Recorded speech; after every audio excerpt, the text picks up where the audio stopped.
What's up, guys? Happy Good Friday. Today I want to go over some martial arts information, some attribute training, sensitivity, contact reflexes.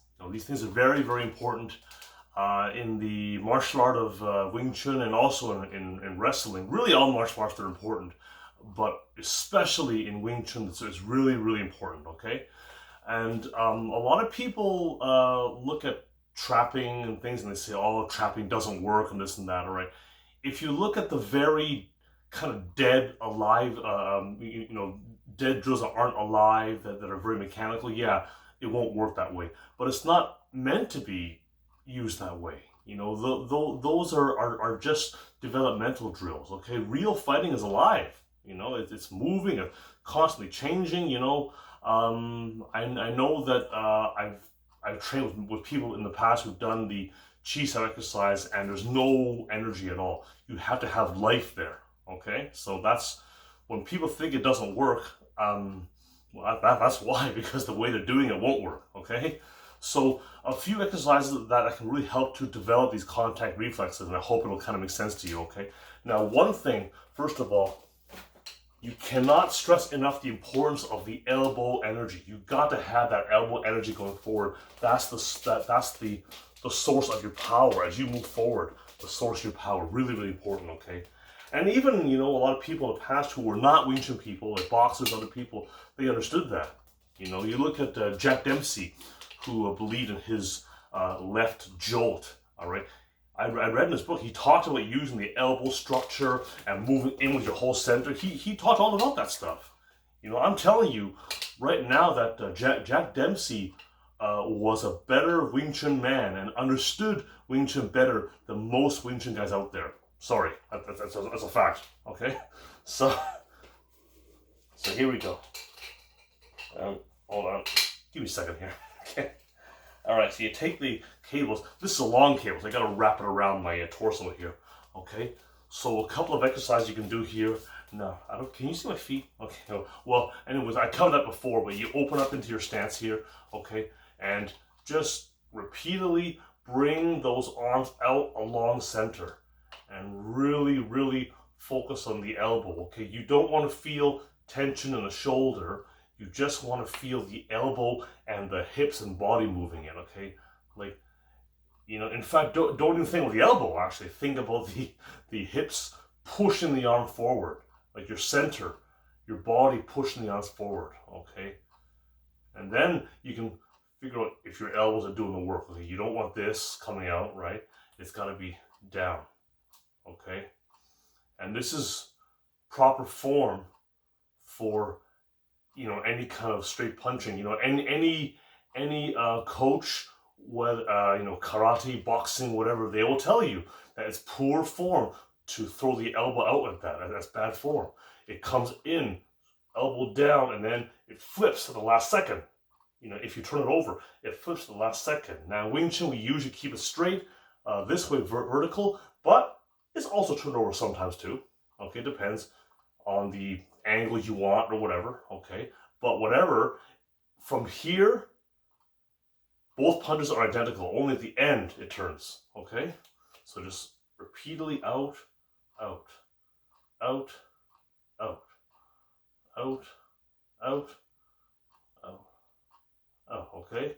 And so later on, when you do this exercise, this is called Tanda, you'll have the elbow energy. You're not going to have this going out so far here. It's going to be proper. Both elbows will have that structure. Okay? Okay, that's the first exercise.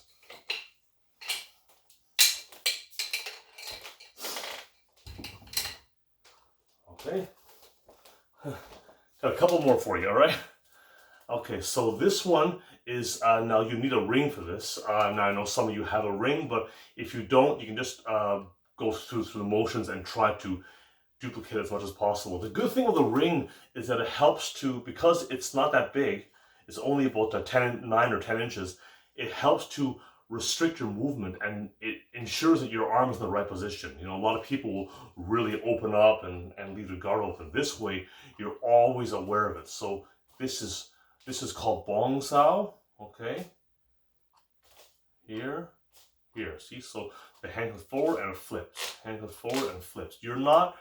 The goal is that you're not doing it yourself, but the opponent is actually pushing your arm forward. Okay. So I got this dummy here. All right. Now I just want to.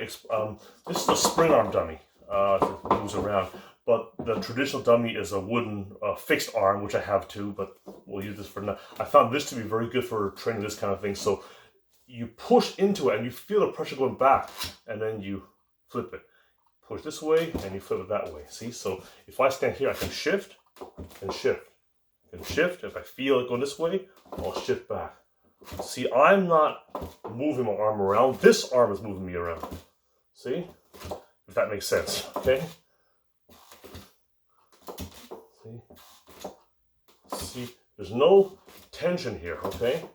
Now, if you don't have one of these lying around, you can just take any pole. You can even stick like a broomstick out somewhere and do that. But you, or even better is to have a live person pushing on you. But right now, with this quarantine, it's not really possible to get together with training partners. Hopefully soon, okay? But in the meantime, you can just use any kind of object like that and just practice moving around. If you feel your energy going this way, you turn.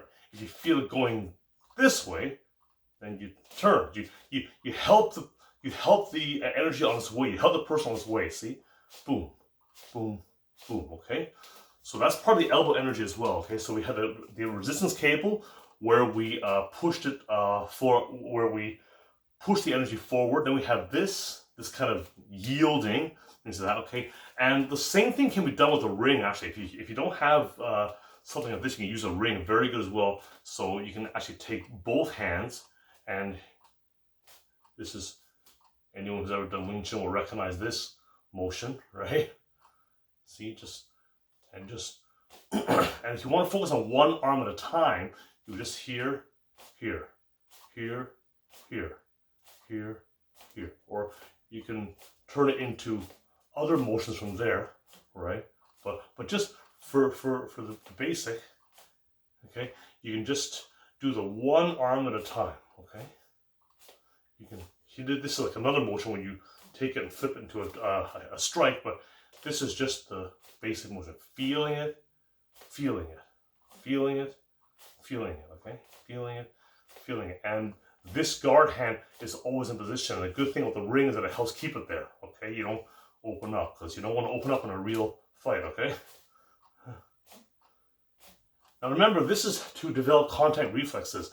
Real fighting might not actually be like that, in that kind of very mechanical motion, but you will have that type of energy, okay? You can come in here, just sometimes you might do a slip or something, and I might feel something here, and then I can turn, like if I slip here, all right, I might feel something here, and then I can turn and do a shuttle hook or something like that, right? And still have this control here. That's the same motion, really the same energy, but in a realistic application, it's going to be more like that, where you're not going to see it so much, okay? So, go with that. Okay, and the very last thing, I promise no more after this, okay? I don't want to overload you too much, okay? And the very, very last thing, and this is honestly probably the best of these drills here, all right? The best one, I'd say. If you can only pick one of them, they're all good. But if you can only pick one, this is probably the best one to build those contact reflexes. And this is this basketball drill. What you're doing is that you just take a basketball or soccer ball, whatever, and put it in your arms here, and you just roll it around at random patterns. See, so here I can roll it this way, I can roll it that way, here, move it, and try and move around with it too. Okay, I mean. Move around in your proper rooted stance. You don't want to be standing up with this and rooted the whole time.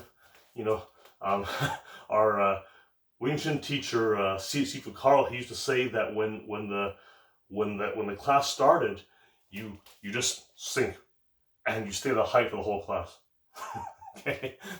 All right. Yeah. There you go. There you go. See. So move around here, and this helps to develop that relaxed energy. You're not too tense. You know, you're just playing a game, really. You know, Stephen Paul used to always tell me. He said, you know what? Remember when you were a kid, you're playing a game, were you tense, were you relaxed, or were you uptight, or were you worried about being hit or something like that? No, you weren't. You're just playing a game, you're having fun. He said, real fighting is like having fun. You know, it's intense, of course. It's a game played seriously, but you know, this kind of relaxed energy, this is what you need in an actual confrontation. The minute you tense up, you're like, you know, you're done, right? But if you can stay relaxed and keep your head in the game, and when you're relaxed, you can listen, you can be aware, not only with your body, but with your mind too. And whatever's coming in, you can read the person. If you're relaxed and you're aware, you can see what he's going to do. And, you know, it works. You know what I'm talking about. People who sparred a lot, fought a lot, you know what I mean, right?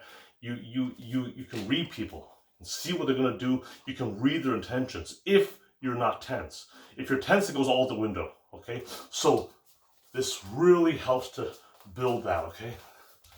The random direction, and just keep it, and because you're keeping, this is similar to the ring in a way, because the ball is always in your center. You see, I'm not going to do it over here, like that, right? Or here, or here, or weird position. It's going to always be in my center. If I want to change direction, I need to move my body around to change direction, okay? So it's always in my center. Always moving around, okay? See? Yeah. Think of it like having a gun. You know, if you have a gun, your body is always behind the gun. You know, you're not doing this kind of thing, right? You're always here. You're always in your center, and you're always, you know, if you need to move, you move your center with it. Okay, all right. So your hands are your guns. Okay, so there you go, or your feet. Okay, all right. So just a quick recap. We did the cables where we went forward. Okay, all right. We did this we saw bong style, tan style drill, which we did with either a dummy or a stick of some kind, or the ring. All right, and then we did the basketball drill. If you can only do one of these, like I said, best if you can do all three of them, but if you only do one of them, the basketball drill is probably the best one to really get a feeling of that energy, the kind of energy like you want. You move around. It's very natural to move around as you do it too. As you know, you hear, you know, and after a while, you see it's almost like you're not moving, but it's moving. You know, your body's just kind of moving naturally. You know, like what am I doing? I don't even know what I'm doing. I'm feeling the energy and coming here. I go this way, maybe I go that way. I go there. I go here a little bit, right? I don't even know what I'm doing, right? I'm moving it around. And of course, in real life, you'll be striking, you'll be blocking, you'll be doing all these things, but this helps to develop that sensitivity to feel that kind of flow that you need. Okay, so anyways, I hope this helps, and I hope this is, you know, I hope that this sheds some light on what trapping and sensitivity is actually all about. Okay, there's a lot of misconceptions out there, and a lot of guys are quite honestly full of crap who don't know what they're doing, who've never even sparred or fought before. Okay, so they don't know what they're doing. Okay, but I can tell you that this stuff does work if you understand it and if you apply it in actual sparring and training and fighting. Okay, so anyways, enjoy the rest of your Easter weekend, and I'll see you guys soon. Okay.